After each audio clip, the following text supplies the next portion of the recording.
I think they called it like one of the critique papers was called SEL was like social emotional learning or white supremacy with a hug. That's how they described it, that particular paper. And so they just have like an absolutely unbelievable ability to take something and critique it and critique it and critique it until it turns into something else. People who would do that, they will not voluntarily stop. They must be forcefully stopped. Welcome to the Reality Therapy Podcast, where the truth will set you free. Welcome. I'm here today with two of my friends, Katie Kernodle and Jonathan Cogburn, who are both therapists, and we are going to talk today about social emotional learning. I'm excited for a great conversation, and since they are the experts, I'm going to turn it over to them. So go ahead, guys. Where do y'all want to start?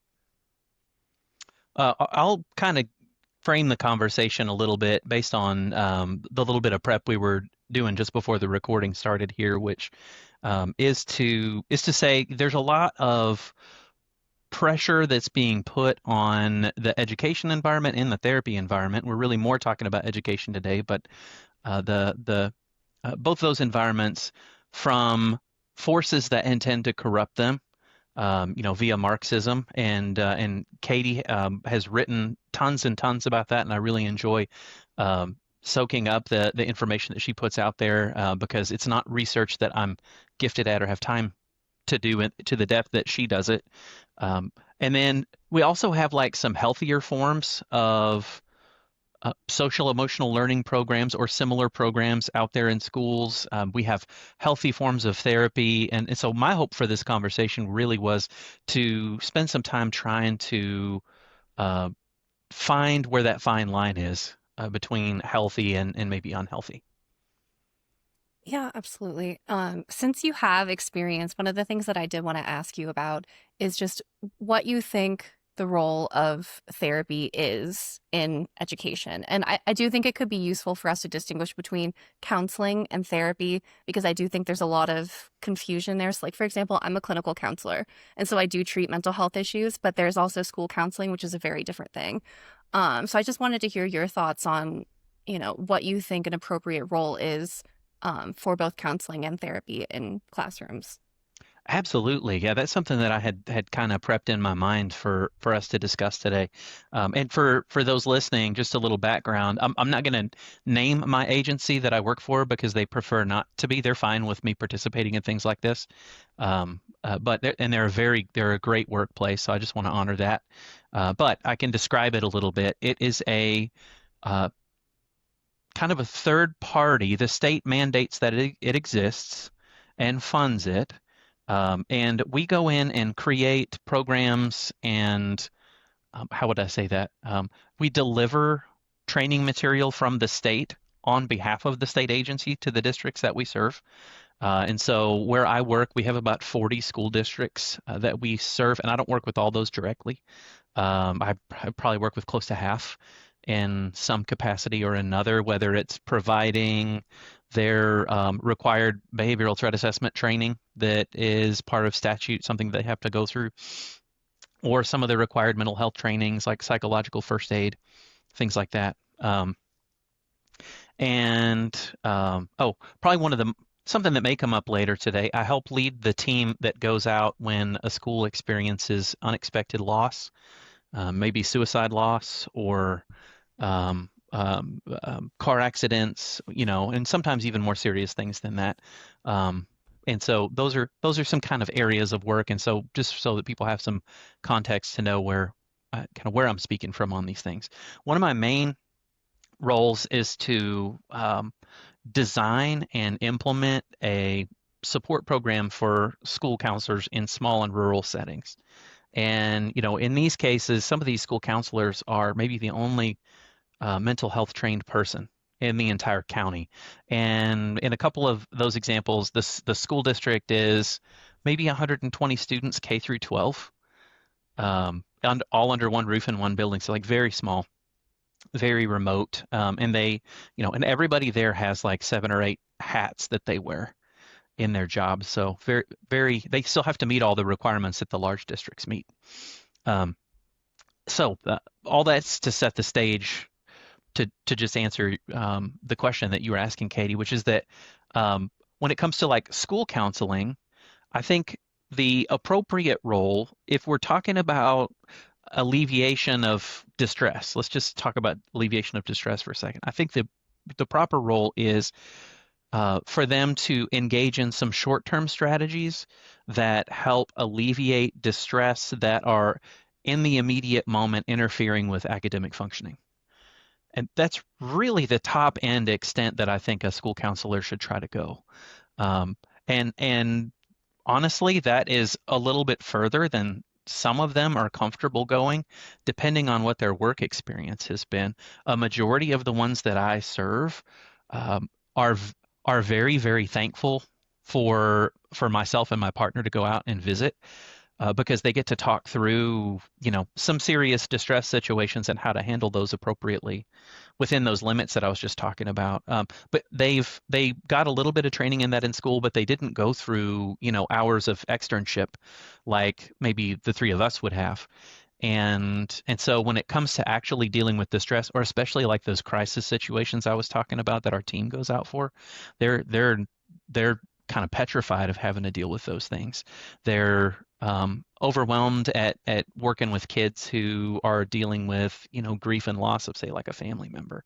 And so, just in that context, those tasks of just that alleviating that short-term distress is a much bigger one to them than it might feel to any of us. I will say too, one more detail, and then I'll hush so y'all can follow up or push back. The area where I live is very conservative, and so you don't see a huge, groundswell of interest in the kind of Marxist push that you see in some other places. I think it's important just to say that out loud, that there are places like that exist where, we're still fairly insulated from those things. Yeah. Excuse me. So what I'm hearing is A, targeted, B, responsive, and like C, limited. I'd say like those are the three kind of core things that I'm hearing from you. So one of the things that comes to my mind is like preventative mental health and that kind of thing, which I would consider SEL as like in a broad sense to be in this sort of like preventative mental health genre. So I'm wondering if you could talk a little bit about that and, kind of help us like Yes, tease that apart. absolutely. And so what I talked about just a second ago was kind of more your acute situations, like your responsive mental health situations, just like you said. And I think that's the term that's used in the state manual, actually. That's the exact term. So SEL would really be more like preventative, and it would be, something like taking the form of some guidance lessons or some social emotional like kind of team building game activities. And I have in my mind what I think are some healthy limits for those kinds of things as well. I think that we should really, like, we have these programs out there that are referred to as universal tier 1 mental health focused. So we're talking to students on a regular basis, and universal means all students, entire population. Or you non-education people might not know the term tier 1, but if you hear the term tier 1, that's the same thing as universal, all students, tier 1, all students. So you have these tier 1 programs out there that are mental health focused. We're going to talk to our students about anxiety and depression and how to spot those and how to care for ourselves, in contexts where we experience those things. I don't believe that those are healthy programs. There is some outcome research emerging on those that suggests that it worsens mental health outcomes for students. I believe that. Something that I've tweeted many, many times, and I'll continue to tweet about that topic, is the whole field of marriage and family therapy originated at a time when mental health diagnosis was fairly new and it was a fad topic to kind of be knowledgeable about and discuss. And the people who ended up becoming marriage and family therapists formed their field as a reaction against the cultural kind of disintegration that was happening around those discussions at that time. And marriage and family therapists are generally trained in something called general systems theory. And they were using general systems theory to interpret what was going on at that time. And what they explained is that when we were like hyper focusing on these terms, we were unintentionally producing a paradoxical reaction where we almost made them kind of glamorized or glorified them in some way, in a way that resulted in patients with those labels internalizing them at like an identity level. And at best case scenario in that situation was their treating them became much more difficult because the label became part of their symptom maintenance. And so I think we're seeing something very, very similar with these tier one mental health programs. I think we just have short memory for history, and many people just haven't had a chance to hear or learn that. That we've already been through this before. So there's a little bit about tier one programs that are universal mental health ones. There are some that have some more overt Marxist ideas, and those are definitely worse, in my opinion. I think Katie would probably agree with me on that, because those are more indoctrination machines than they are SEL.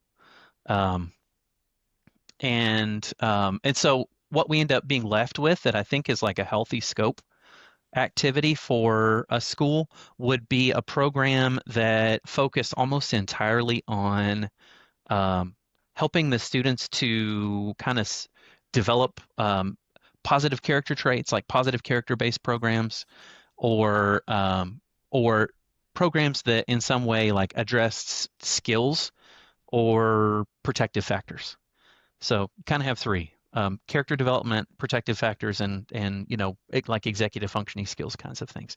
I think those could be okay, but I don't think we should go any further than that as a school.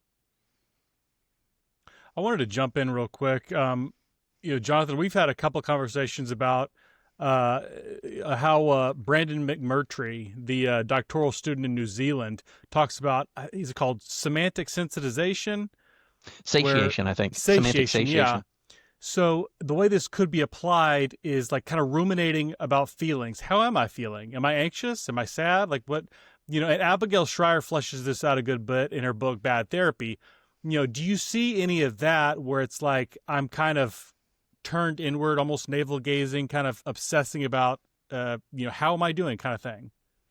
I think that's a big part of what I was mentioning just a minute ago with the universal mental health interventions. I think that's somewhat what ends up happening in those kind of environments. Let me pull two quotes out of my back pocket. One is from Becky Bailey, who's the founder of Conscious Discipline, which is, I think, mostly a good program.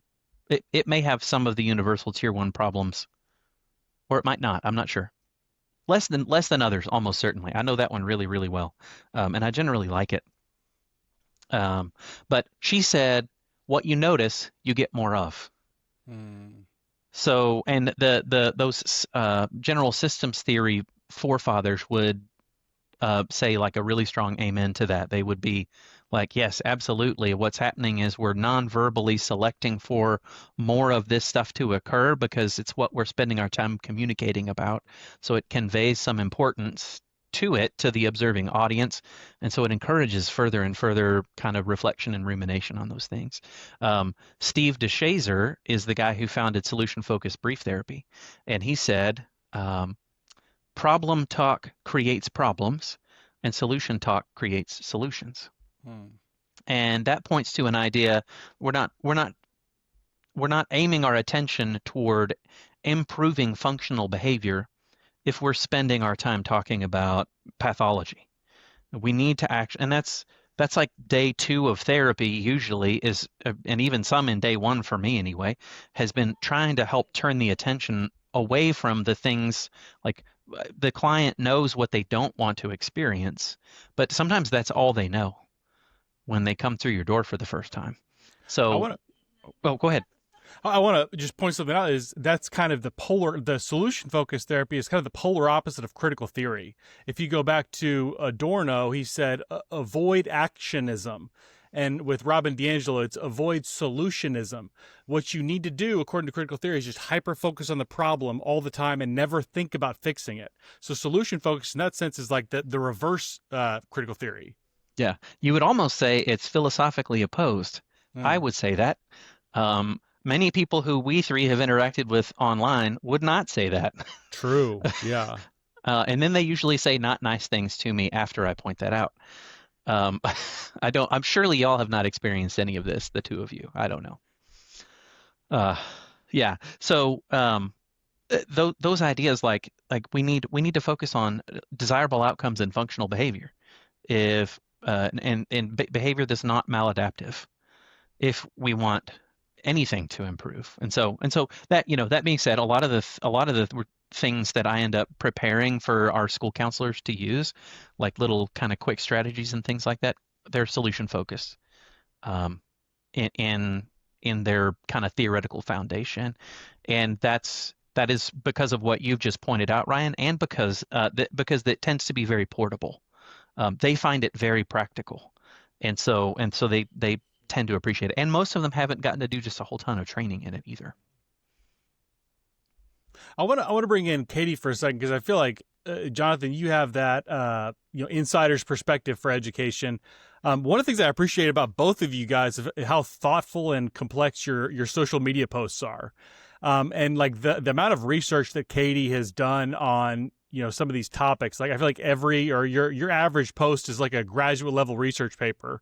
I mean, I don't know if you've read like James Agree. Lindsay's Marxification of Education. Yeah. But I mean, you have like some of the stuff that Jonathan's talked about, you have fleshed out so much of what's under the surface with Paulo Freire and, all this stuff that you just, you would not see unless so much of this social justice stuff, they're speaking in code words and you don't know there's an entire ideology behind one simple, innocent looking word. And I'm wondering if you could flesh out some of that stuff that's under the surface for us. Yeah, absolutely. So something that comes to my mind, because I do agree with what Jonathan is saying, but like that's also in the context of knowing who Jonathan is and knowing that like he means it in a certain way. So like, for example, character education, like we as us three would have a general idea of what that means. Somebody who is completely immersed in the woke cult is going to have a very different understanding of what that means. And so it becomes very difficult, I think. Like I'm thinking, for example, of the perspective of parents who are trying to discern what some of these things are. Say like the program uses maybe like buzzwords, things that could mean one thing, but also mean another. And it's going to depend very much on like the individuals on the ground and kind of the perspective and like general culture, like through which it's being carried out. So like, and I don't know the specifics of like the various programs that Jonathan is using, but I think very easily somebody could probably take one of those programs, implement it in like a completely woke framework, and it would on the surface to parents look very similar, and also to taxpayers and those that are administrators and those that are involved in adopting these things. So I do think that it becomes very complicated and difficult, and this is part of why I spend so much time focusing on the licensing and credentialing pipeline, because that's where all of this switch is kind of happening. So like the field can stay the same and look the same to people on the outside, but all of a sudden it's just been completely gutted and replaced with a bunch of activists. And that oh, I'm sorry. Were you going to say something, Jonathan? No, keep going. I'm just doing my minimal encouragers over here. Oh. And something that comes to my mind just in what you're talking about, and I think it relates to this because it's about informed consent. And so I've really struggled personally with trying to understand where the boundaries are with school-based interventions, how much parents can consent, how much parents are able to have like informed consent when so much of the stuff comes in buzzwords and clinical terms and things like that. So I'm wondering if you have any thoughts about that. Oh, so that's a very interesting discussion right now. So we just had our 89th legislature. Well, that's there's 89th legislature drama going on right now, which y'all have probably seen on X, I think, some fugitive reps right now. But we had that's not our full session. That was a special session. We had our full session back in the spring. And a couple of bills were passed. One of them is contributing to a lot of confusion right now. I'm gonna forget the number, but I can tell you kind of what the issue is around it.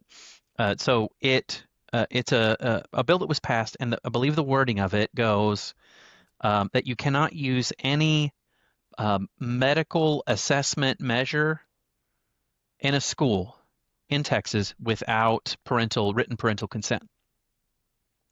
And so there's a lot of confusion and concern over this among the, kind of the non-woke, pretty traditional conservative folks in my area, because they're all required. All the districts are required to have a suicide prevention protocol, and many of them have adopted the Columbia scale suicide screening for part of their suicide prevention protocol. Well, so the intent behind that statute was that we wouldn't have people using mental health, like therapeutic intervention, in a school setting without parental consent.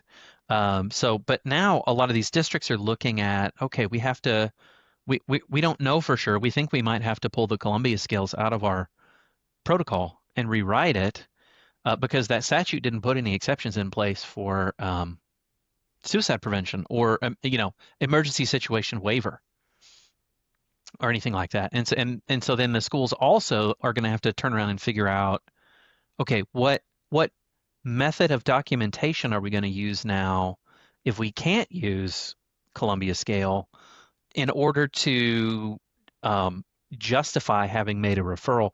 I mentioned to you earlier, like these are folks who don't necessarily feel as comfortable with semi-formal or informal assessment probably as we would be. They really relied on a tool like that to help them make sense of a situation or feel confident moving forward with a recommendation, say, to refer to outside therapy. But that may be off the table. We don't know. We're actually waiting on an opinion right now from the Attorney General's office and the state agency to help kind of weigh in. I think they're going to have to rule that it's a medical assessment, because it's an assessment that would be routinely used in a psych hospital or therapist office to assess for suicidality. So that's like a real life situation that's going on right now, And in Texas, there is maybe less nefarious stuff going on here, but the backswing is very hard, which I think is mostly good. We'll figure that problem out. I'll work with those schools that are that I'm serving. The state will help come up with some ideas, and we'll figure out those, how to meet those needs. And in navigating those things. Okay, let me get back to your question because I'm like talking through that example.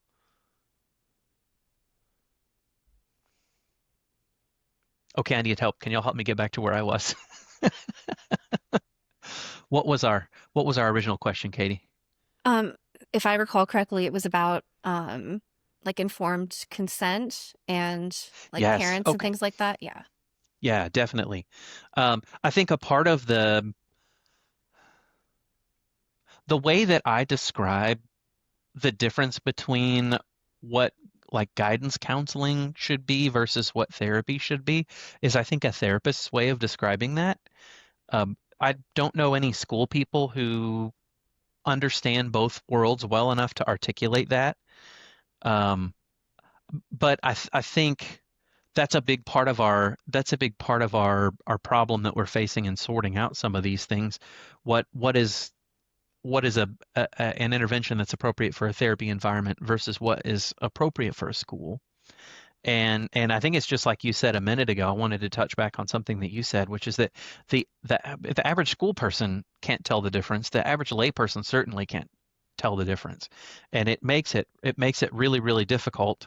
I've seen some programs that I feel were pretty like generally just like positive character programs get kind of called out in the public, and there'd be some public furor over that, where, there was nothing nefarious going on in that situation. But just as you said before, it's possible.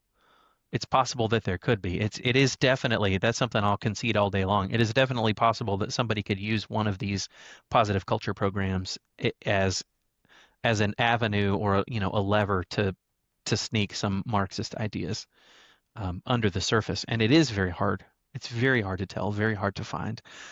In general, I think Texas is headed in the right direction with informed consent and with parental rights. And I just hope we can kind of carve out some reasonable space for a few things, for things like that suicide screening I was talking about. Yeah, something that comes to my mind when you were speaking is the way that things change. So like you said, you can see activists maybe misusing a program. So for example, I think they called it like one of the critique papers was called SEL was like social emotional learning or white supremacy with a hug. That's how they described it, that particular paper. And so they just have like an absolutely unbelievable ability to take something and critique it and critique it and critique it until it turns into something else. And that I do think that's a serious concern, even with the good programs of social emotional learning. But like certainly if you think about it at a broad scale, in this like post Every Student Succeeds Act, like non-academic reporting, like en masse, broad scale kind of universal interventions, I do think that's a serious concern, especially as we watch both clinical and school counseling like go very hardcore radical.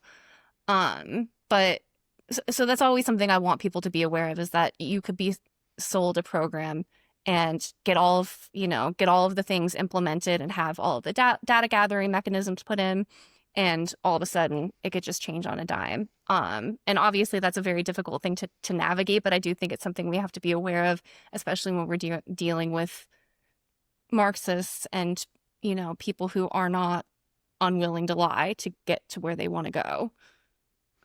Yeah, absolutely. I've thought about that power imbalance that we face in this social conflict a lot lately.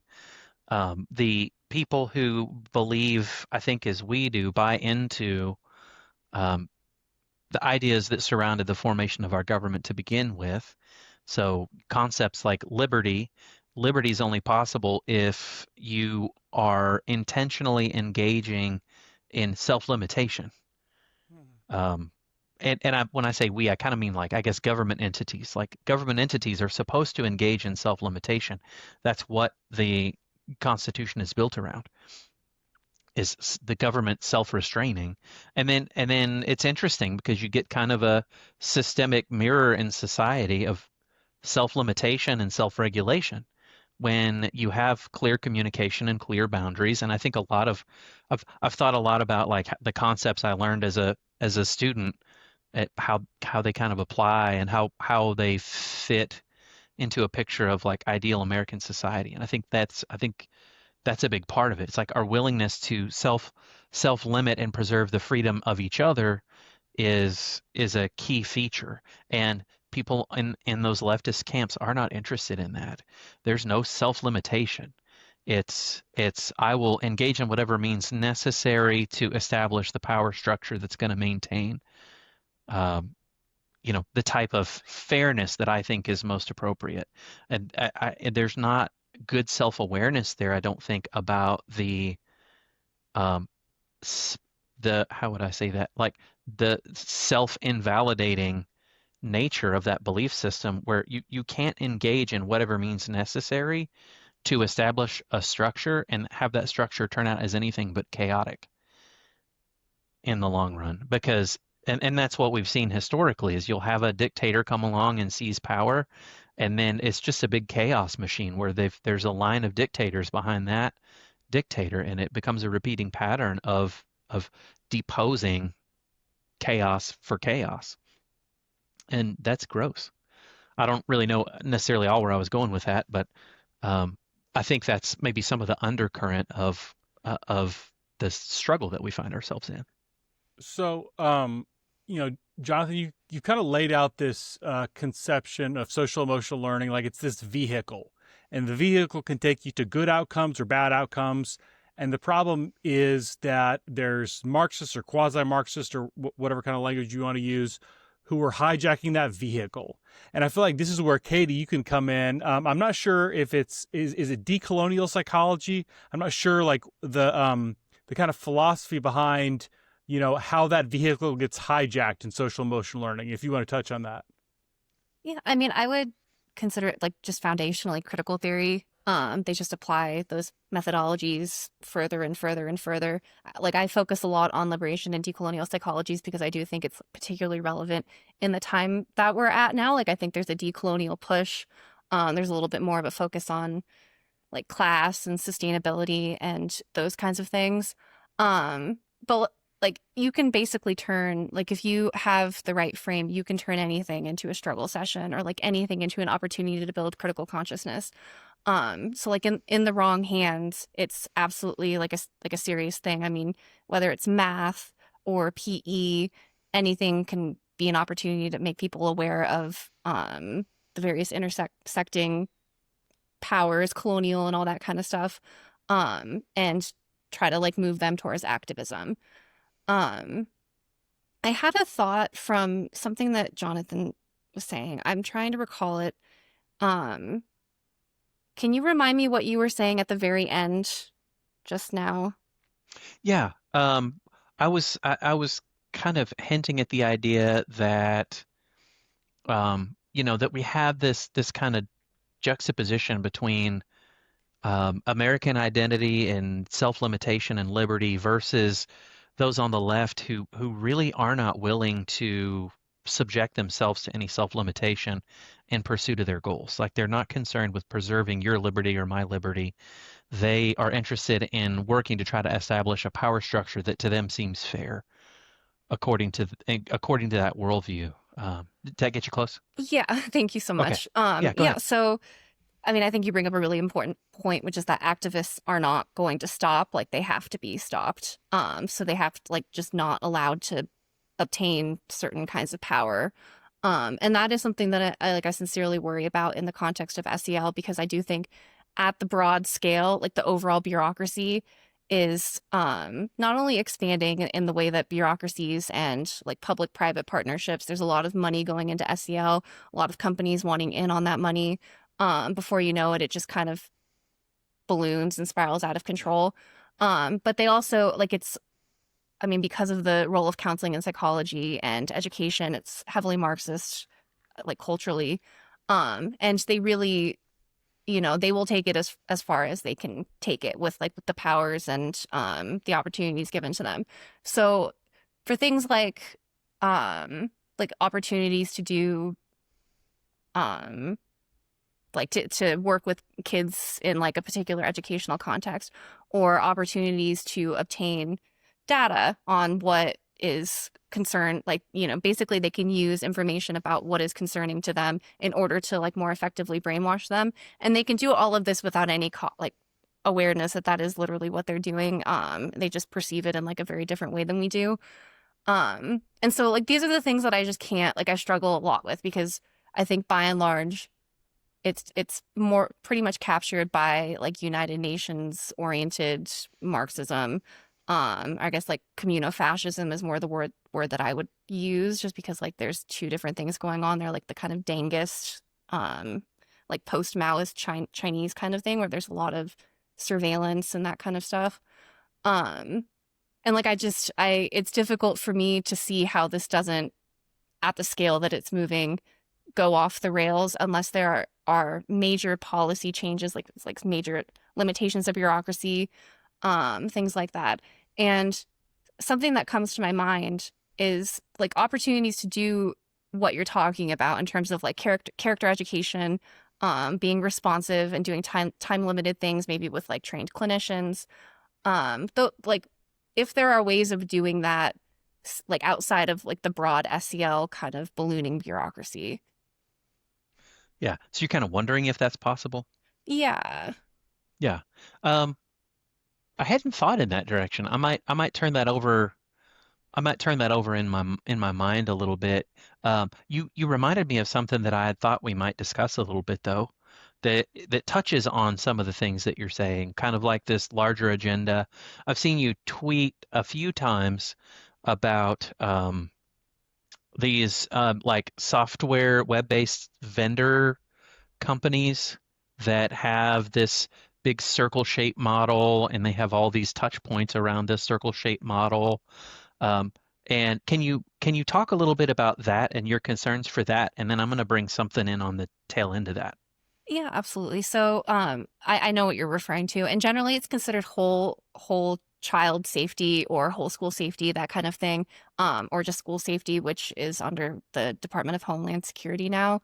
But they're usually like these broad scale, comprehensive programs that include social emotional learning, character education, um, web monitoring, device filtering, um, like Alice shooter training. So, like school shooter trainings, things like that. The Hmm. particular one that I'm referencing is notorious for being very traumatizing to the children. Um, Oh boy. yeah, and just like various other like formal security measures. It's a lot. So I'm thinking, for example, of I just saw one that had a drone, like a security drone that could, I saw this. yeah, and it can go like 100 miles an hour in a school. It's kind of mind blowing to me. It seems like a just an absolute disaster waiting to happen. But so it's integrating a lot of like technology, a lot of artificial intelligence, and it's all usually in like these comprehensive programs. And so like that kind of power and control is very, very concerning to me for obvious reasons, and especially like in the whole child, whole school, whole community kind of like communist context. Yes, yes, absolutely. So I haven't seen anything like that come into our area yet. I've not seen like of that specific vendor that you've mentioned in your tweets. I haven't seen anything um, pop in there. But so let me add some detail onto the back end that maybe explains kind of like how that those kind of ideas can get in the door. I talked about those schools that are very, very small. And I, by the way, I have a lot of respect for superintendents who work at those schools.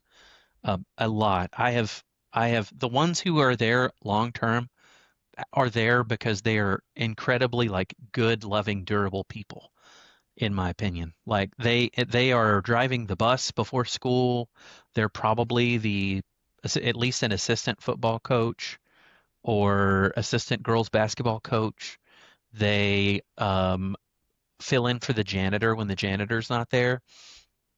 And you think about your school counselor in that setting.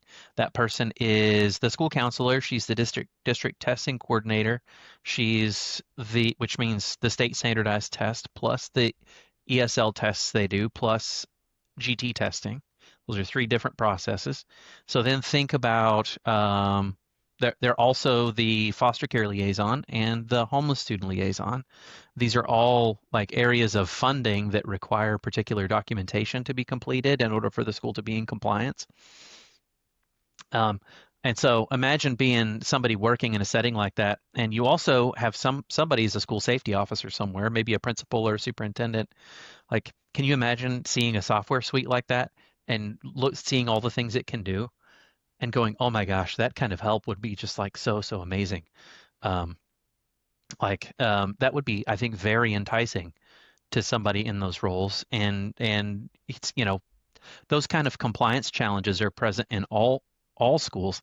Something I want to say out loud on this episode of this discussion is that where I live, we're in more danger of schools having total administrative collapse because of compliance issues or turnover becoming so great that the district can't sustain itself. There's one district attached to us here that that they experienced turnover in all but 7 of their staff positions and administration positions. 7 teachers remained for Wow. this school year. New superintendent, new principal, new they kept one person who was working in the office, like a federal programs director type person was the only administrator to stay. Um, And so that's a very that's something that I'm jumping the gun though, because that's your last question usually, Ryan, is what are we not talking about enough that we need to talk about more? We'll consider this bullet point number one for that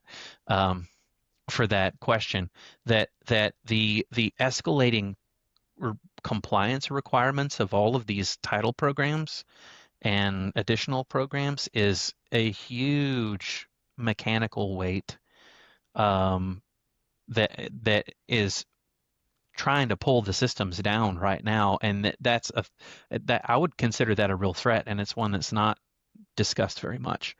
But it also makes some of these other kind of initiatives really, really enticing. And so I mentioned earlier, like one of the things that I've seen you say on those tweets about those particular vendors is the tip line. And I read about that and I was like, I want to discuss that with you because one of my jobs is to be a behavioral threat assessment trainer. As far as I know, pretty much all the states use the program that was created by the Secret Service and the FBI starting in the early 2000s. School behavioral threat assessment is what they call it. So one of the things that is standard as a part of that program is having some kind of central reporting tip line for being able to send information up the chain to school admin to let them know, hey, I'm student so-and-so, and I was walking through the hall, and I heard little Timmy say something like, they're not going to know what hit them. I'm gonna get them really good, and they're gonna feel pain. Some kind of offhand comment, and then a student then can anonymously report up the chain, hey, I heard student so-and-so say this at this time. Hopefully they don't report anonymously. Hopefully they leave themselves visible. And with behavioral threat assessment, there's no requirement for anonymity. You don't have to leave the student anonymous. With bully reporting, you do. There's a statutory requirement that there's an anonymous reporting option there. And so, when I saw your comments on those tip lines, I was thinking about that, and I was curious what if I stated that to you that way, what your reaction would be to that. I mean, yeah. So for me, I'm still very uncomfortable with it. And like I'm thinking, for example, they had in the Soviet Union, like kids were kind of turning into like snitches, even on their parents, to the point where parents were scared of their children. I think that's awful. Like, yeah. And so like I think like of course there are going to be circumstances where like the bait of which this like makes sense. So things where there are like serious threats.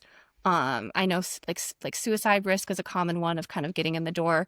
But the like reality is that I think it's very, very, very dangerous to be not only like creating a school climate where kids are encouraged and comfortable with like kind of reporting in that manner. And then also just having that data in like a centralized national security apparatus. Because we really like the way I look at things is like, say all of this information and capacity were to get into the hands of one of our enemies, like say it was China. Or I mean, say it was, we zoom back and we have Stalin who has like these kinds of capacities. Those are the things that we have to take into account, and is like precisely why we have the Constitution with limited powers, is because like there's always a risk of tyranny, and power begets power. So as these things kind of expand, continue to grow, it becomes like a culture with the kids, things like that. I do think there are like really, really serious risks there that I'm personally not comfortable like supporting. However, I do understand the difficulty put in like for dealing with these like very specific and on the ground issues. And so like this is for me like where I'm like what I'm trying I think to sift out is like how we can take care of these things that we know need to be done, like building good character and protecting kids from harm, and like doing all of the things that everyone is kind of agreeing is the the mot of these programs, but without all of the power and like the data gathering and the bureaucracy and those kinds of things that I think have very serious risks. to me, it reminds me, I don't know if y'all are familiar with a number of universities have what's called bias response hotlines, where you Yeah, can NYU report had bias. one. And like, I don't want to exaggerate, but I think it could go in a very dangerous direction that way, where you could realistically say, hey, I heard Timmy say the other day that he thinks there's only two genders. We need to bring Timmy in and have a talk with them. Or Timmy's mom said that. Maybe I mean, I don't know where this could go, but that could go in a scary direction. Absolutely. Yeah, y'all are making extremely, extremely valid points. Y'all make me, this is a good chance to shout out our friend Jake Wiskirchen. I was listening to a podcast that they did with Walk the Talk America a couple of weeks ago, and it was a mental health professional they had on there who had her ex-partner, who was a violent abuser who she was trying to escape, reported her to law enforcement for possession of a handgun and falsely reported bad intent on her part. So the police, on just that report alone, showed up and confiscated her handgun and enabled the continuation of abuse of this partner. Like this idea of a reporting line is a very potentially dangerous tool.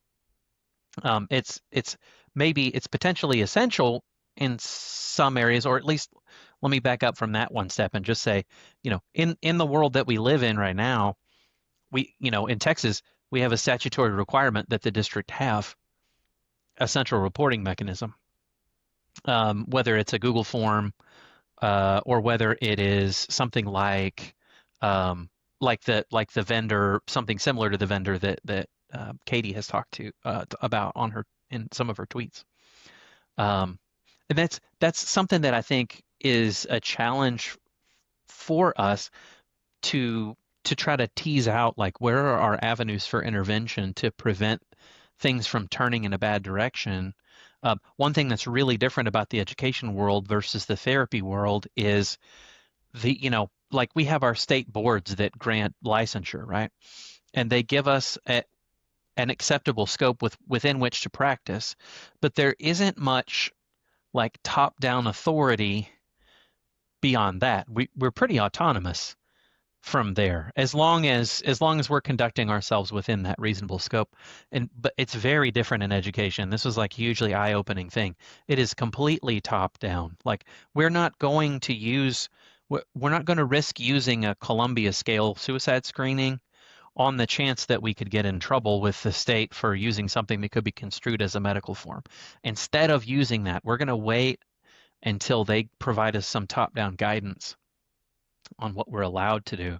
And I think that's an important difference to highlight for ourselves, when we're talking about what's possible in school versus in our own profession. Because I think we have quite a bit more wiggle room in our own profession to do some things that educators really are just kind of dependent on. And it's kind of weird. It's like it's the only industry I've ever worked in that's that controlled. Medical care is more controlled. Like, when I worked in hospice, that was more controlled than therapy, top down, but still not completely.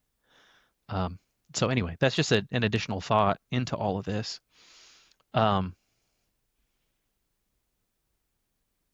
I'm still working on an answer to Katie's question from just a few minutes ago, by the way. I haven't quite gotten there, but hopefully I'll have something meaningful by the time we get to the end of this discussion. What else do y'all want to chime in?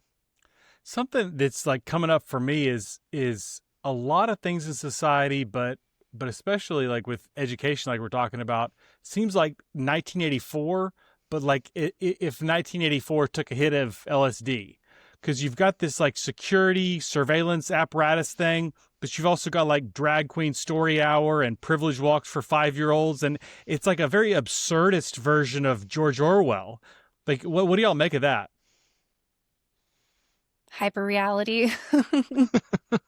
Yeah, I was gonna say, go ahead, Katie, if you've got some thoughts on that, because I feel like you've probably seen more of that than I have.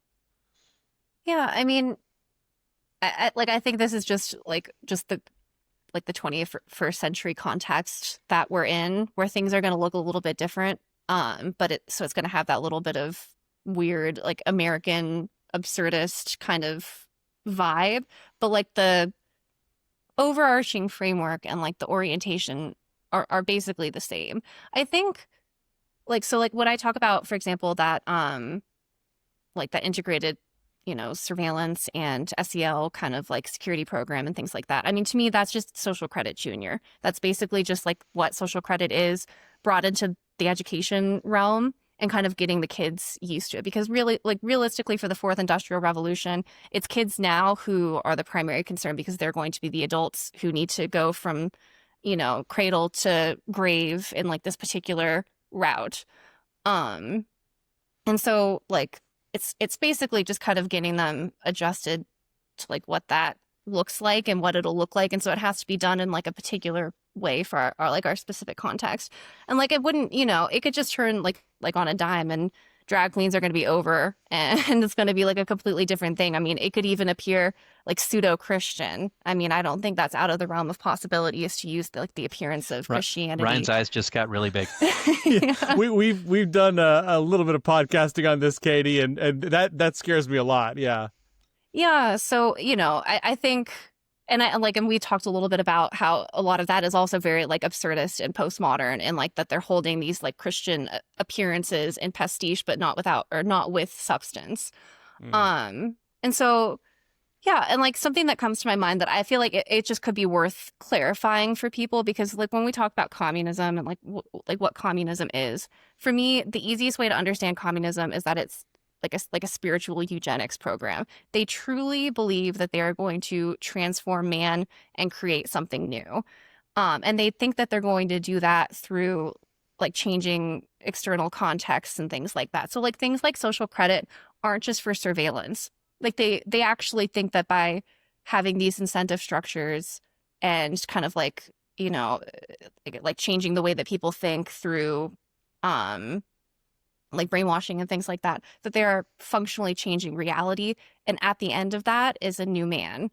And so in order to get to that new man, a lot of people are not going to be like able to go on the way. Like anybody that's in the way is going to have to be culled. I mean, it's like a hard kind of part of what this is. And so like amongst the many reasons why I'm very, very concerned about a lot of this stuff is that, I mean, you don't want all of this data on like a bunch of children who are future adults in the hands of people who think like that. And that is like how they think.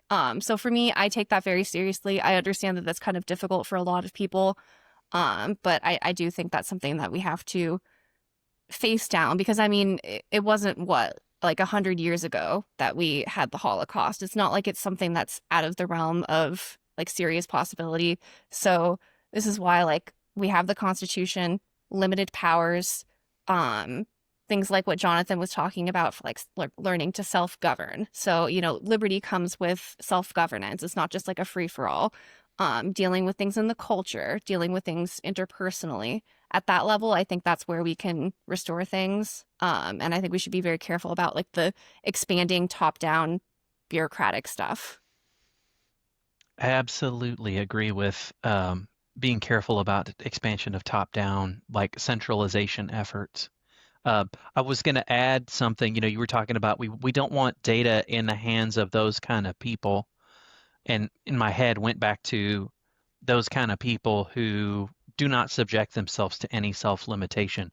They wouldn't see it as misuse of the data to engage in manipulation to achieve the end goal that you're talking about.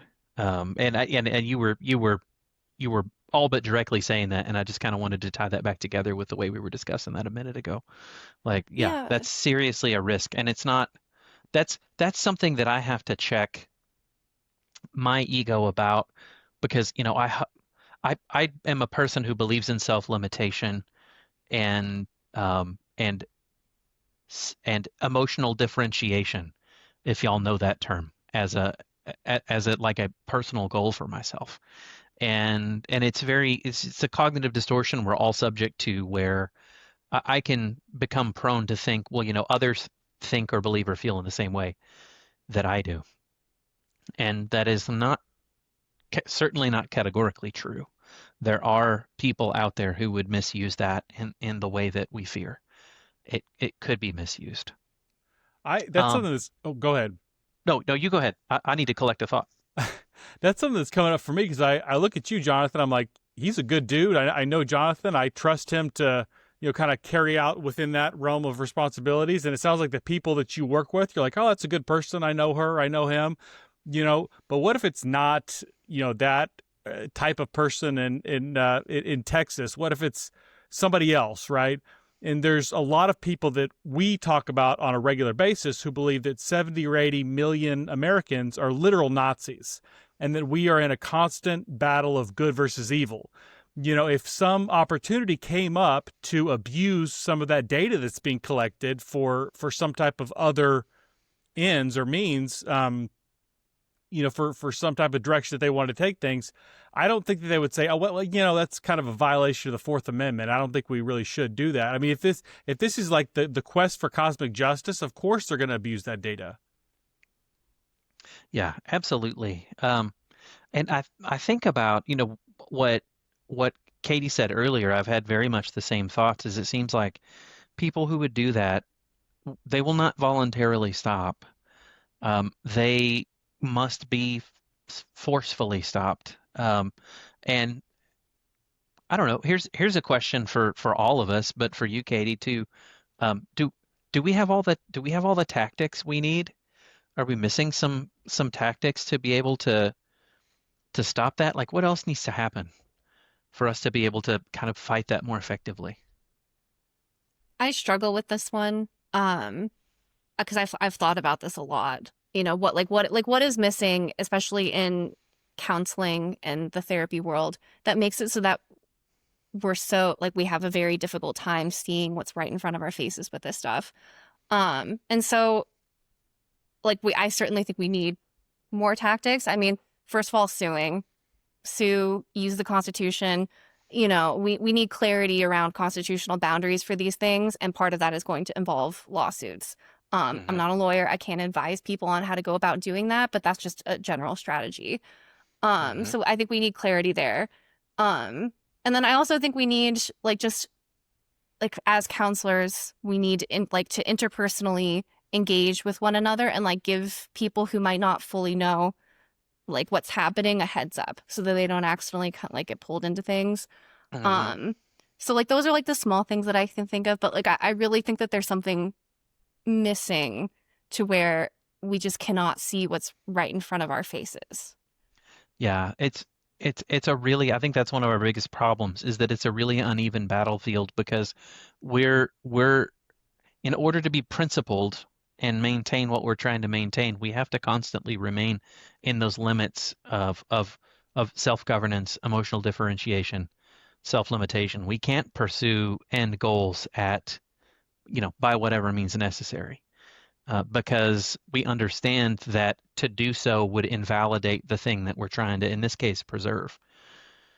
And so that takes, things off the table, tactics-wise, that are on the table for the people who are trying to pursue all of that, who are those people who might misuse that data in the way that we were talking about. And it's frustrating. I don't have complete answers to it. I think, I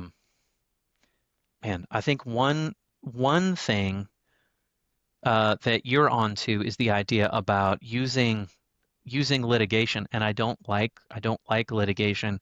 I don't like law practice. Ryan knows this because that was my answer to his famous question at the end of our individual episode. Is the way law is practiced is kind of garbage. It's let's cast our opponent in the most condemning light we possibly can, the most condemning possible interpretation of available facts. And that's toxic communication. And interestingly, you look at who sits in office right now in our country, and it's a bunch of lawyers, a bunch of people trained to be lawyers, and they're engaging in lawyer-style conflict communication in public, and it's contributing to some of this emotional polarization that we're seeing. And there's more nefarious layers to it than that, but even if the nefarious layers weren't there, we would still have toxic communication and polarization if this is the way we were talking to each other all the time. That drives me nuts. Have you seen, do you know about Suzanne, is it Susanna Alexander? Am I getting that right? Mm-hmm. Yeah, her yeah. Yeah. about what she's shooting for like Yeah. going Yeah. after the counseling compact and all of Yeah, that. I yeah. think that is very smart and prescient, and I'm very thankful that she has taken up that effort. Can one of y'all kind of more thoroughly explain it than I did, though, like what she's actually shooting for? Yeah, so like broadly Susanna is kind of focusing on the American Counseling Association, the relationships of the Counseling Compact, which is an interstate legislative compact.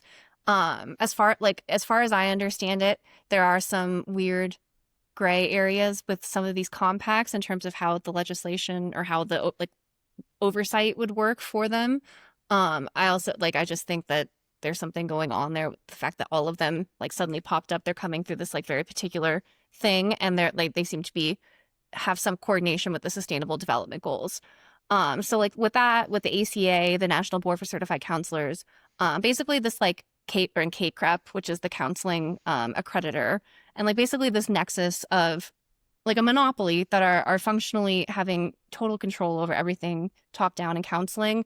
And it's made possible in part through the counseling compact, which in order to facilitate interstate stuff, they have to have some kind of mechanism to kind of standardize it. And so they're going to be using these particular mechanisms to do it. These are very captured organizations. And yeah, so what Susanna is doing is absolutely incredible. I'm really grateful for it. And I also think this also brings up something that we need lawmakers, especially at the state level, to start clarifying boundaries here. Like I personally think critical consciousness and like consciousness raising um treatments should be clarified as not permitted in like a professional counseling context. And I think that could like do away with a lot of harm. You could do it in a sane way to where you give people enough time to change. You know, you're not just like going out and trying to like get all of these people in trouble. You can give enough time, enough guidance, but once that guidance and like time is up, I do think it needs to be enforced in order to ensure there isn't further harm. Yes. Yeah. So go back. You brought my mind back to that idea of centralization versus decentralization. So just to be clear to any audience out there, the American way is the way of decentralization. Period. The end. There's no heightening centralization that's congruent with the Constitution.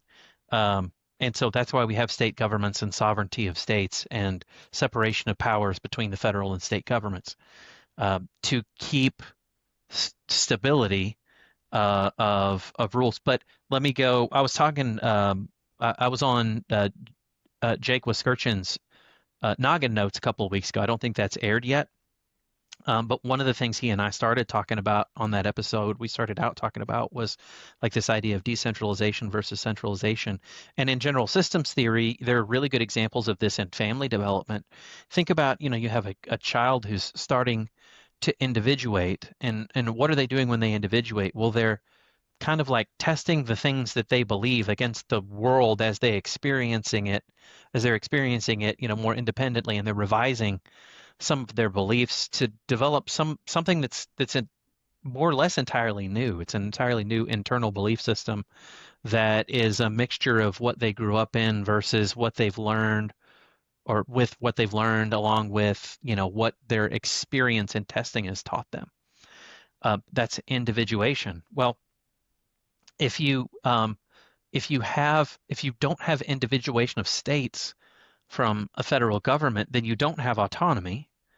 And then you also don't have productivity, because productivity requires autonomy. And so this is why communist experiments always collapse. The energy doesn't work. It will never work, because you cannot destroy autonomy and have productivity at the same time. It's impossible. That's why America is the most successful country in terms of producing, just total output across the board, because out of all of the experiments in government that have been conducted, it provides the most autonomy and therefore the most productivity. And people have misused the term synergy a whole lot, but that's a general systems theory term. And it's actually a very smart term. It's not hokey in the way that it gets used many times. Think about, if you have 100 people and their energy output is 1, just the number one, right? But they haven't individuated yet. They haven't decentralized yet. But then we could decentralize them, and then their energy output becomes 4. Then what is the total energy output in the system become once their output increases that much? It's huge. It's geometric expansion. That's why America looks the way it does. We can't do what the woke want us to do and have anything resembling that. And I laid that out there more fully than I did in Jake's podcast, but I've kind of been looking for an opportunity to do that. So thanks for letting me take that over for a second. But that's just kind of in general how I see things working. It goes with this idea of the counseling compact as well. We can't do that and have a productive output. We'll kill innovation.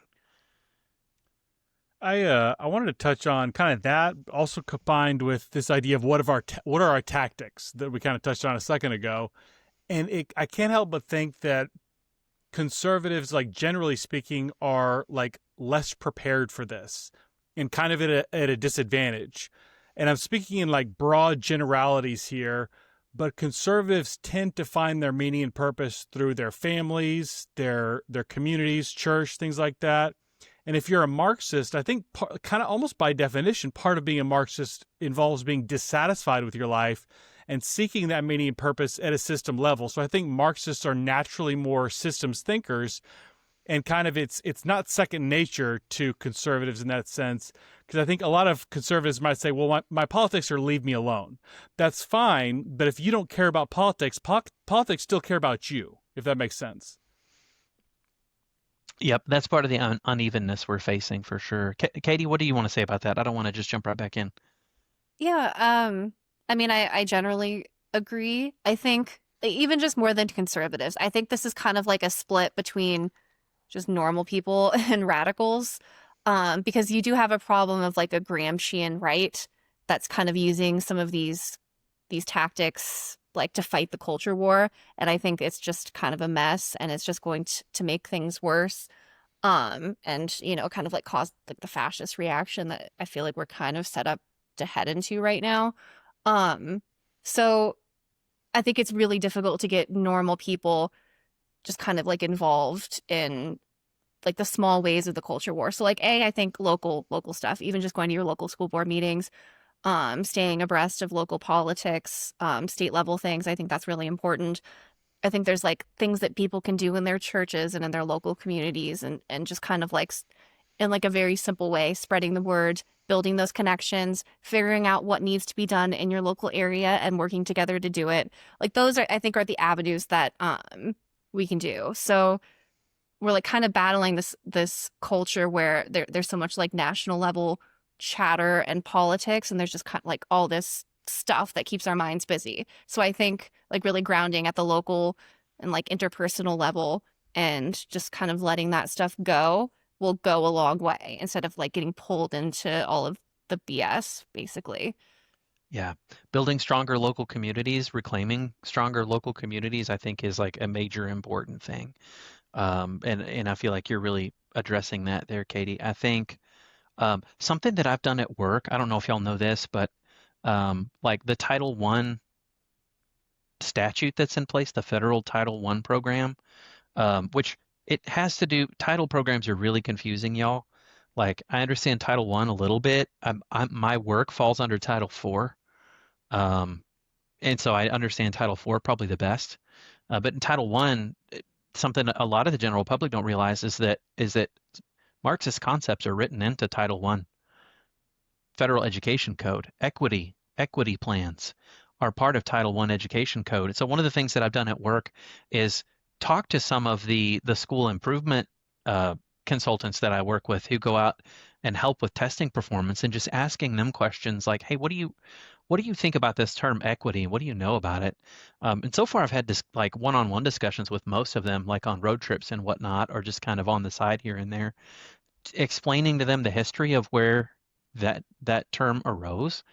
And then so it's interesting because in terms of like it becomes important in testing performance. And so in that world, you disaggregate the testing data for based on racial groups and try to determine, okay, what's happening here, what's happening there.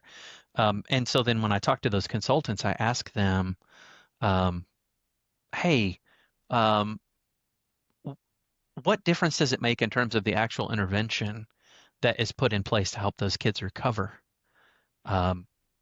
Like to know their racial group. Does that like change the intervention that you're using to try to get them back on track in any way? And you know what their answer is every time? No. No, it doesn't change the intervention because the intervention is the result of a skill deficit, not the result of anything having to do with race or identity. But yet for some reason, we are disaggregating students into these racial groups as if that's going to reveal something to us about how to help them get back on track in terms of academic performance. Like that was a long example, but that's just an example of maybe some types of discussions we can have with people who aren't even realizing how messed up, to use non-clinical terminology, like how messed up some of the ideas are. Another thing that's happened, so I tweet every once in a while about being called names on therapist support groups because I think it's fun to go and stir the pot at this point and say things really controversial like, hello, I'm conservative and I'm a therapist. And then they go, you're a Nazi? Did I just hear you say you're a Nazi? And one of the most recent ones I got called, I was calling out a bunch of Anons because the Anons were on this thread saying, if you're a conservative, you should just give up your license or your license should be taken from you because you are living in a way that's incongruent with ethics, referring to the ethics that come from critical consciousness and critical theory. Not actual therapy ethics that we've always had. And I got called a Nazi and a bigot and my favorite one ever, a mediocre white man on that thread. And I've decided I've got to put that on a t-shirt somehow. I don't know how I'm going to do that. But so like, I don't push too hard into those communities too much because they've already kind of decided.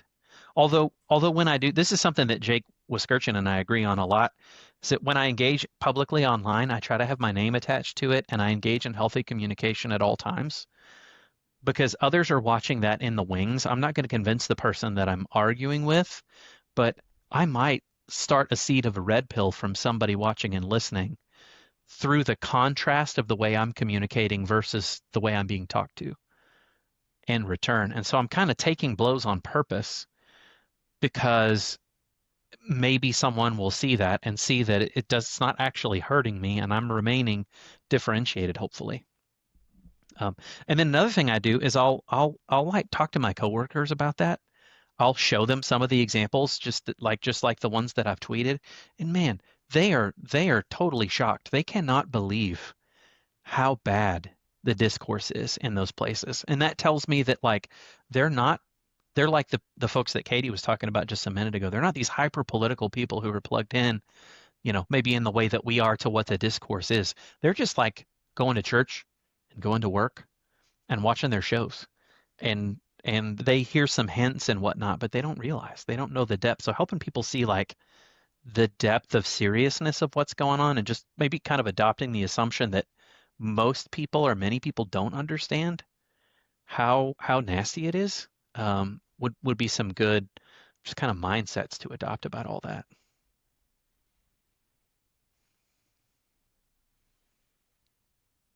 Sorry, I had to go to the bathroom. I apologize. That's okay. I feel like this is the first time I've had to do that in, 8 months of podcasting, so I'm proud I made it this long. You made it 8 whole months before going to the bathroom, bro. The other thing that the others out there and Katie doesn't even know is that he did a workout like right before this. That's so what we were talking sweaty. about. Mm-hmm. So he was trying not to like be like a red lollipop person dripping on the screen throughout this whole discussion. So I figured you would probably just edit your departure out later. I wasn't too worried. You have some good magical editing abilities there. Oh, thank you. This idea of how it's not even just conservative, it's non-woke. Any type of heterodox therapists are just not welcome in this field. And it's not just like a random Facebook group. I feel like a lot of this is encoded into ACA, APA, things like that. Yeah, for sure. And something that I said when I was on solo with you, Ryan, is we stand to lose a whole lot. That's something that I'm really concerned about, like in the way that I communicate publicly about therapy, because I don't think therapy is actually evil and corrupted. I think that some people insert things alongside it that are evil and corrupted and that turn it into something corrupted when it's practiced by them.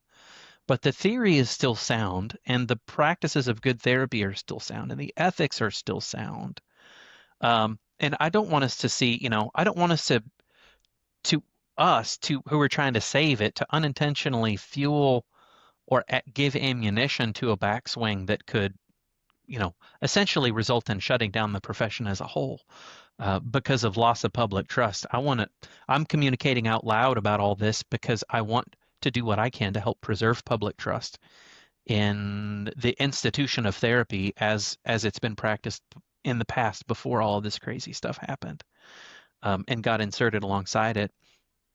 And so I think something that I hear people in the public say often is, well, we just need to get rid of therapy, or like Matt Walsh. Yeah. I'm going to say his I knew name you were out going to loud. say it.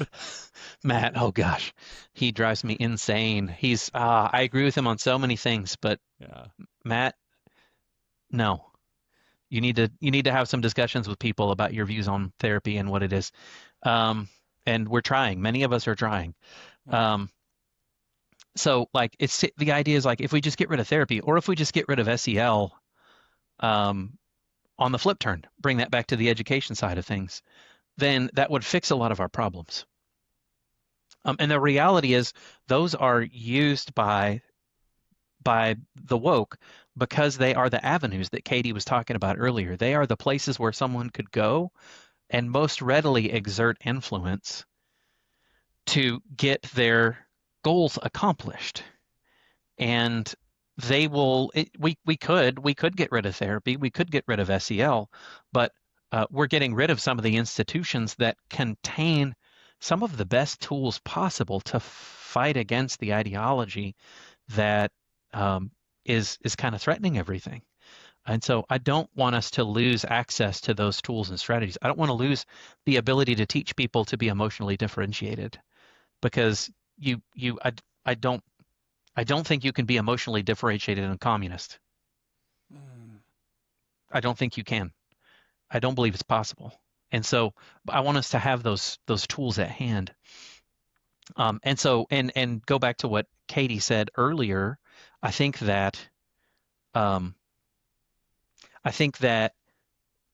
the forces, the nefarious, actors at work are going to go to whatever avenue is available to them. And the end result of destroying all these, or allowing these institutions to be destroyed, is that they accomplish their goal and we have no institutions left, because the cultural backlash kind of self-immolates the structure that we have. I don't know if that makes sense or if that was too Jonathan Brain abstract, but I'd love to see what y'all think, if it even made sense. Yeah, I mean, to be honest with you, I think we're still, just rapidly heading towards that self-immolation.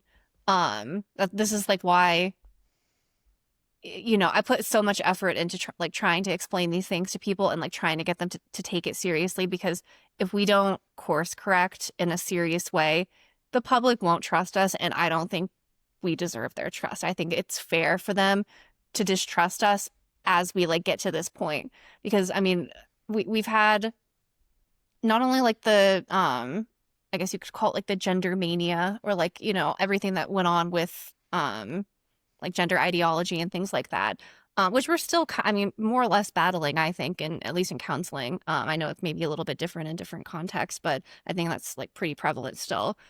So we have a tremendous amount of harm that's already happened.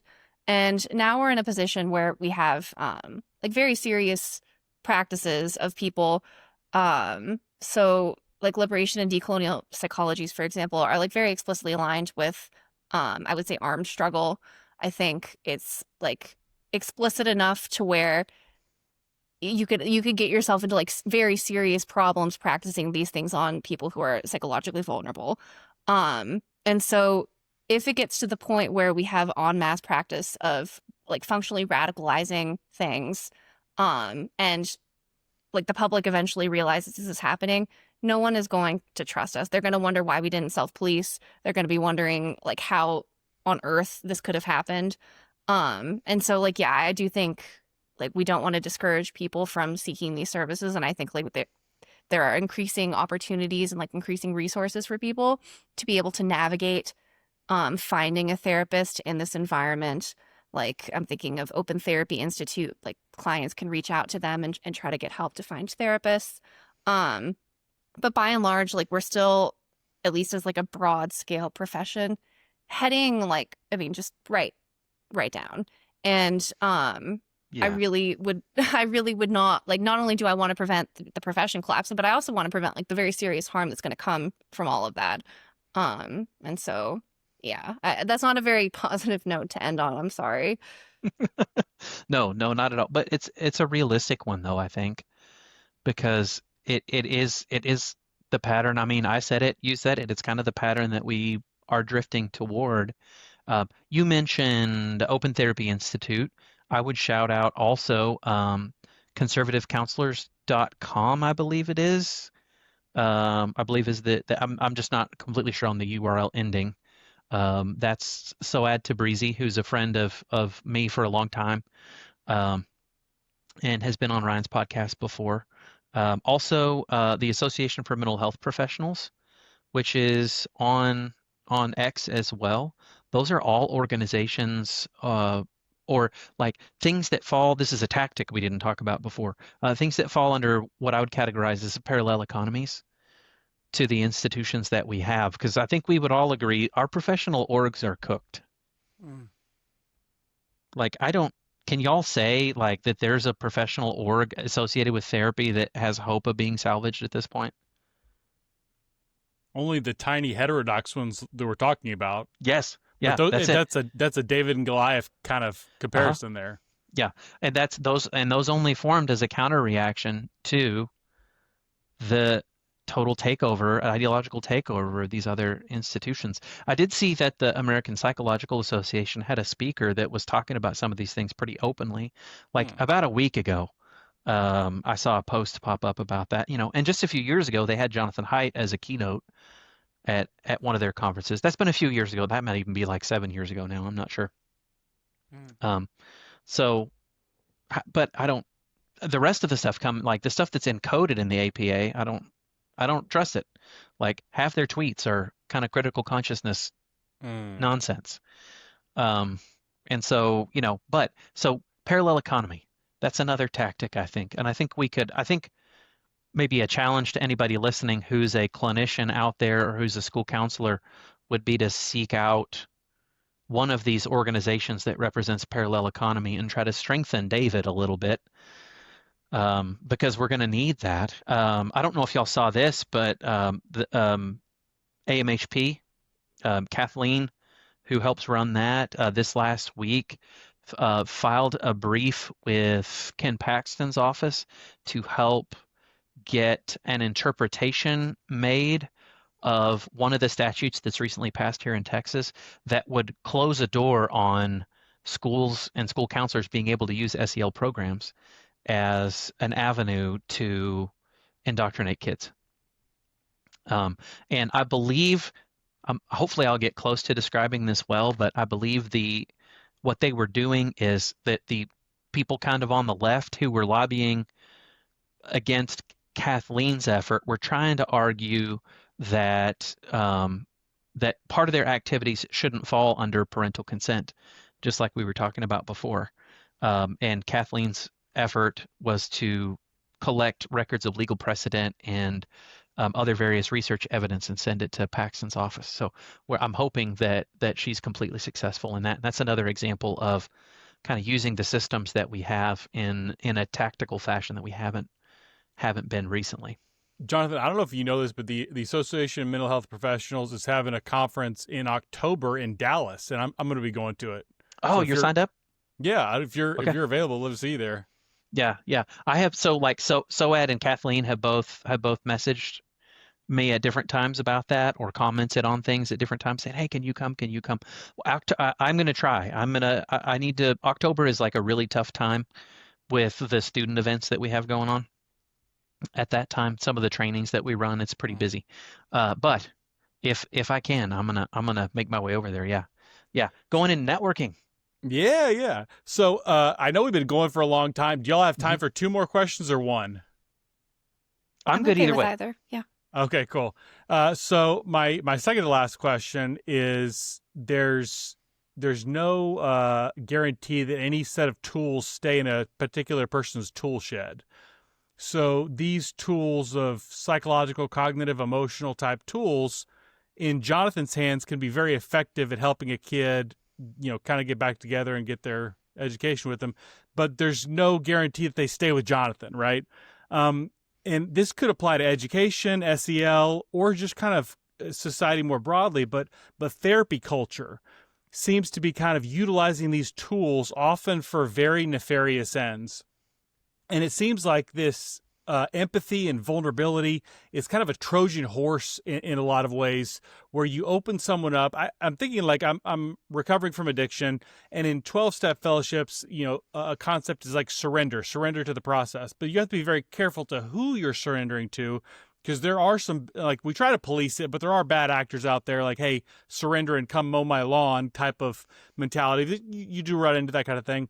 And this type of, I'm going to open myself up, I'm going to be vulnerable. That's, like Katie's written about this type of stuff a lot, but there's just this massive Trojan horse of this Marxist or quasi-Marxist ideology that's being driven through therapy culture. Can y'all speak to that? I say you go ahead, Katie, if you got something. Um, yeah, so I'm sorry, can you clarify like the specific question, Ryan? Yeah, just kind of how therapy culture is proliferated broadly in America, and how that's kind of used as a Trojan horse for like these Marxist ideas in a way that you wouldn't necessarily immediately be able to identify. Yeah, so I mean, I think it's happening at a like a broad scale. So I'm thinking, for example, of social media. Like kids spend a lot of time scrolling on TikTok, and they'll get little things about different like mental health conditions. And before you know it, they'll have in their minds that they have XYZ. And then all you have to do is just frame the cause as the system. And like you immediately have a voter base who, will think of things as like, okay, well, my issues and this person's issues, my friends, my peers, will be resolved if we get universal health care and, like various things that are being sold by, frankly, communists. Um, and so like I think that there's like a cultural layer going on there where like you have the therapy culture where it's like taking a part of their identity, and then you have like the political level where it's taking that part of their identity and then directing it towards that particular end. I think this could be done like in therapy as well, and I think it could be done in like a social emotional and like educational context as well. But I do think it's like more of like a cultural phenomenon. Yeah. So you got me thinking about something that occurred to me a couple of weeks ago. Um, just kind of some random driving around thoughts that I had, Katie, about like what's actually happening when people succumb to woke ideas. And I thought of like a simple way to describe it that I hadn't before, which is this is not from that. This is something that I have said to clients many times. It's just an axiom of mine. I think I came up with it. You know how it gets hard to know if you're quoting somebody at some point or if you made it up? That's where I am. Um, the human brain is an efficiency machine. It will always seek to move the lightest weight over the shortest distance possible. It's responsible for 20% of our caloric consumption during the day, as small as it is, and the fact that it doesn't move, that's kind of crazy. And so it has to conserve energy somehow. And and I think that's part of what's attractive about so many of these ideas. Oh, I don't have to get healthcare. Somebody's going to give me healthcare. Oh, I don't have to work. I could just have universal basic income and I could just live on that. Um, and it's a human nature problem that's being exploited. And I think that's maybe an area where we could spend our time creating some armor against the ideas is to do a good job, to do a better job of teaching people, teaching kids that all of life requires effort for someone. It does not come from nowhere. And anybody who's promising you an easy life if you just vote them into office is not telling you the truth.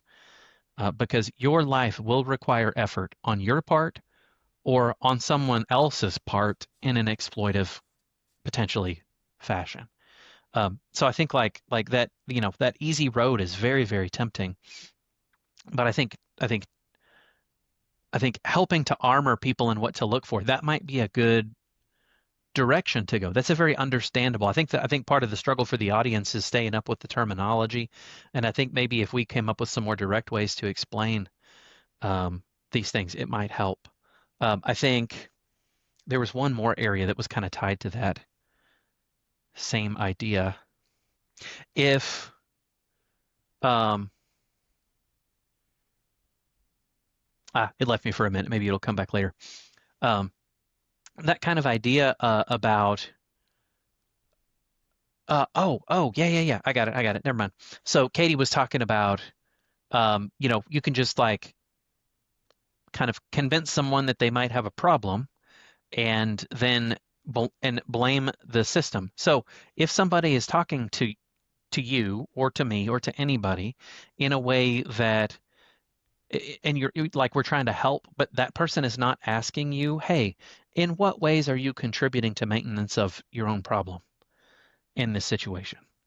Hey, what are things that are within your control that you're not controlling to the best of your ability that you could grow in control of that would help improve your situation? If the person who's trying to help you is not asking you those things and is also promising things like I was saying just a second ago, that person probably doesn't have your best interest in mind. And so maybe there could be some avenues for us to do some more education in those directions. Another thing that's kind of I'm inspired to think about, I don't know exactly how to do it yet, but we're talking about other tactics. I have like my own little self-constructed scope of what's the appropriate scope of practice of a school counselor. I don't know anybody in Texas who talks about it that way. I should try to see if it's possible to get that better spelled out, at the state level. It's not in the comprehensive guide for school counselors. The way that I describe what a school counselor should do. We have our appropriate scope of practice for mental health professionals. It's a lot wider than a school counselor. But I think a better defined scope of practice for school counselors in the state would probably really help to hold accountable those who might attempt to use that role to exploit in the effort to advance some of those ideas. So I got to think about that. I don't know. I'm open to suggestions for y'all on how to do that because I don't like litigation or law stuff. But somebody needs to do that. What you're bringing up reminded me of just like working with the addiction population. You have, I feel like when I'm working with somebody, I can see a light flip on in their eyes and they say, some things happened to me that were bad, that were not my fault. There are things in my life that are out of my control, but I'm going to take ownership of my life and I'm going to do everything I can to take control of what I do have, I have some impact over. That's that fundamental flipping of the switch. I feel like is so much a part of like maturing and growing up in life. And I feel like it's almost like having a more mature political view as well, in a sense. If that makes sense. Yes, totally agree. It's more mature politically. It's more mature individually and interpersonally. And it ties right into that idea that I said that I don't think you can be emotionally differentiated in a communist. The reason you can't be is because you can't look for external validation and external care for your well-being everywhere. And that's what that ideology bends your mind and your intent toward. Continued kind of maintenance of this blaming of external entities and factors for, why your conditions are not great. if they might not be. You got anything, Katie? Nothing else. No, thank you. Okay, so here it comes to the famous closing question. And just to tell you, I stole this from Karen King, who I found out stole it from trigonometry. So this is not my original, but I use it every time anyway. So when you look at society more broadly, what is one issue that we're not talking about enough that we should be talking about more? I should be prepared for this question by now that I've been on your podcast Was a few it your times. third or fourth time? I think like in the context of social emotional learning, I'll just say I think it would benefit people, and especially Christians, but truly everybody, to just like learn a little bit about theosophy and like the difference between like theosophy and theology. So like the United Nations kind of weird like cult, basically, that like the religious cult that I would like say the United Nations kind of is broadly theosophical. And so it's like a very different thing than what most people understand to be religious. It's very like a cult. And so it does precisely what we've been talking about in terms of like using dual language, using like your values to get in the door and then switch it underneath you. And so I think it would benefit people to just be mindful of this like broad kind of I don't know if I would call it a religion, like this broad like force that's kind of like gone on. So like if you think about the history of Western civilization, you have faith and you have reason, and then you have this like third force of Gnosticism, like theosophy, kind of like underneath both of them. So I think it would benefit people to learn more about that and be aware, because I do think it has a relationship to social emotional learning and like the Fetzer Institute and things like that. Do you think it would help the general public to be able to tease out and sense when they're being manipulated if they were to do that more? I And think if so, how? So because I think it gives you a sense of like dual language and this sort of like just the tactics that are used in like a very fuzzy way. I think it kind of gives you the ability to discern and identify like things that are different than what you would think that they are. It's difficult, and I understand like it's a very esoteric subject, but like New Discourses has a bunch of resources. I think are very accessible for the average person.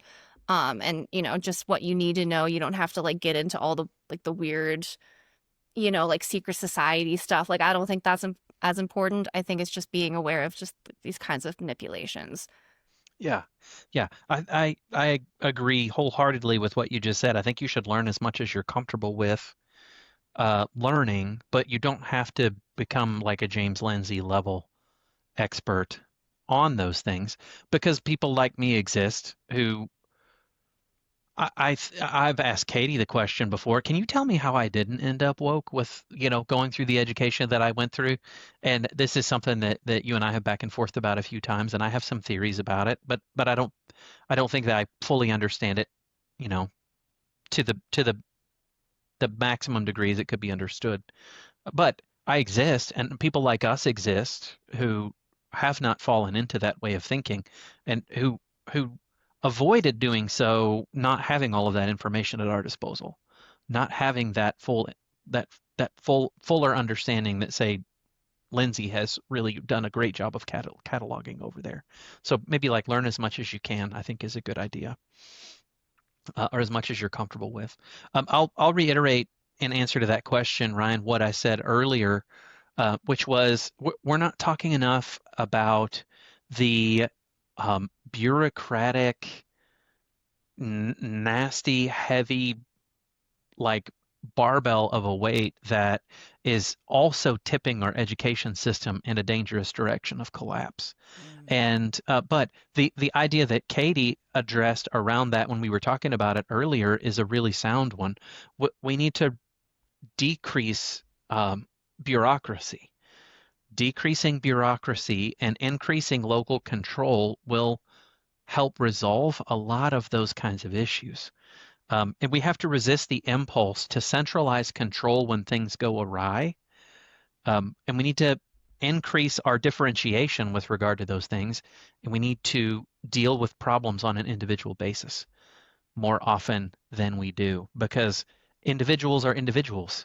And individual communities are individual communities, and solutions that work in Austin do not work in Aspermont, um, or other places that are small like that. We if for no other reason, then the people who have to enact those solutions have to have ownership of them. So having some decentralized control leads to decentralized, differentiated ownership of solutions, and innovation increases and productivity increases that go along with all that, kind of tied into what we were discussing earlier. So I think talking about lowering bureaucracy, decreasing bureaucracy, decentralizing, we need to do more of that. I love both of those answers, and I love this whole conversation. This was fascinating, and I learned a lot from both of you, and I'm so grateful that you came on to talk to me. Thank you for having me. Yeah, thanks for hosting this forum. I've been really thankful to get to talk to Katie in a much faster way than usual. Yeah, yeah.